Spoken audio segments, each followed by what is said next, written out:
Alex, I understand you didn't like the new Joker movie. Why not? Well, actually, you don't understand because you never asked for one. What? I'd like to point that out. You never asked what I thought about it. No, I remember you told me you didn't like it. I didn't tell you that. Yes, you did. No, I didn't. You're stupid. You're a liar. You're a You're- racist, Yeah, fascist, but you're fascist, stupid liar, and old. liar, liar. Yeah, well, you're old, which is worse than all those things. That's So okay. What I did is I tweeted out, this movie is not good, but it is a masterpiece. Okay. All right. And what I mean by good is I don't necessarily mean quality wise. I meant morally. There is I don't think there was one moral. What I typically watch a movie, and I said this previously, what I love in a movie is a person that rises to a challenge and beats an evil. I love heroes that rise up and do good. Right. No such person of any sort was remotely found in this movie. That being said, I didn't hate the movie. I think it stands as a very tragic picture of this generation. I really hope historians watch this movie and go, this is exactly what's going on the minds of young people. Now, I just read a review by Andrew Klavan. Now, if you folks out there don't know who Andrew Klavan is, then listen to this podcast because you'll get a lot of this. Now, Andrew Klavan says that the left, number one point he makes is the left hates the movie. His number two comment is the reason they hate the left, the reason they hate the movie is because the movie is about them, about leftism. He's not wrong. He's really, I mean, but it's a double whammy though. It's not, I mean, it very much is a criticism of modern society, but it's not just the woke lefties. It's also the people who get dragged into white supremacism. It's the same, it's the same thing. And effectively, the people who end up in Antifa and the people who end up as white nationalists are basically of the same kind of breed of human. They're people that hate society, hate the ruling elites, and they use identity politics to get some pure communist, envisioning of the future. Yeah, it's just and they use their little enclave. His review, he agrees with you that the movie is well done. It's well produced. Yeah. And it's enjoyable. It's watchable. He says he's not a big fan of this genre, but it's watchable. He also spends most of his time. What? I'm a big fan of the genre, but it's very difficult to watch because it is very dark. It's graphic, very, very terrible. It hurts your gut. And I had no sympathy for the protagonist who was evil, by the way. Yeah. No sympathy, certainly no empathy, but I did feel sorry for him. Well, in Laban's view, and I have to, do you ever see the movie Taxi Driver from the 70s? No, I haven't seen that, but he does. Okay, well, the Joker is a remake of that with a rebrand. According to Klavan. I happen to, because I did see Taxi Driver, and I have not seen this movie yet, and I don't think I'm going to see it, by the way. But I want to read a little bit from to support Klavan's view. He says, no matter what you feel about the movie's protagonist, the one thing Joker is not is a Donald Trump voter. Now, he's talking about the reviews from the New York Slimes and some of the left-wing, like Rolling Stone, that try to equivocate Donald Trump with the Joker.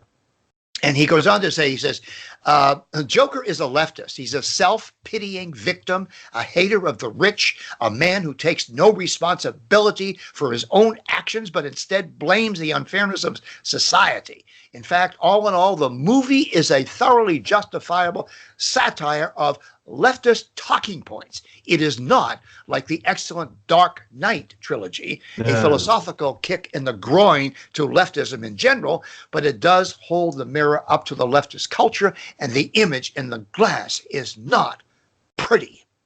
He is a very good writer, isn't he? Or is that his quote? Yeah, that's all in quotes. Anyway, he's not wrong. He's not. I don't think there's a major disagreement I have on many of his points, but I will say that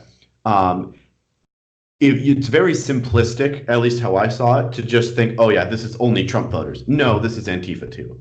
It's Trump voters, it's Antifa, it's white supremacists. The reason why I felt something, and the Joker really it's creepy. He felt relatable because I see him in almost all of my friends. Really? Wow. It's really the only difference. Most of my friends, left and right, have a very similar worldview and outlook as the Joker. The only difference is that he has mental illness, and he clearly, mental illness plays a big role. You mean your friends have a dark worldview? I would say that the nihilist friends I have do, absolutely. Because the whole movie, as I said, it's dark. There is no little happy place of goodness. There's no there's this nice part. There's this one TV show, this late night host, played by Robert De Niro, who is one of the most anti-Trump people in Hollywood. And he's pictured as this. His show is pictured as the one fun time where everybody in Gotham City sits down, gets a laugh, and watches his show. And that's seen as the one nice part of life is this stupid TV late night show. And I'm not going to tell you too much, but basically there's this scene where the Joker talks. There's always this scene where the main character does a rant or a speech or a monologue. Yeah. In most scenes, it's just awful, trash, garbage preaching. Yeah. But here it was done right because every word hit the button. It just everything was so poignant. What character is making the speech? What character? Oh, this is the Joker, played by Joaquin Phoenix. Okay. Yeah, so he's real bad, totally lost in mental illness, but also horrible tragedies happen to him throughout life. Sure. And he's just spewing out exactly what he feels and what he thinks about this this guy, who he thinks he is, who he thinks about all these people who he killed, and what he thinks about all these people. And I'm not saying that all my friends are the Joker, by the way. I want to make that very clear. They're not. They're not at all like that. What I am saying is that his nihilistic hatred of how unfair life is, and his failure to depart from the empty coldness of this world and seek the transcendental, the good, the virtuous, and to seek the joy in those things rather than the lack thereof. Or at least if they can't get transcendental, at least they can read Jordan Peterson's 12 Rules for Life and actually take responsibility for themselves. Oh my goodness, how many plugs are you going to give in this podcast? No, it's setting the world on fire.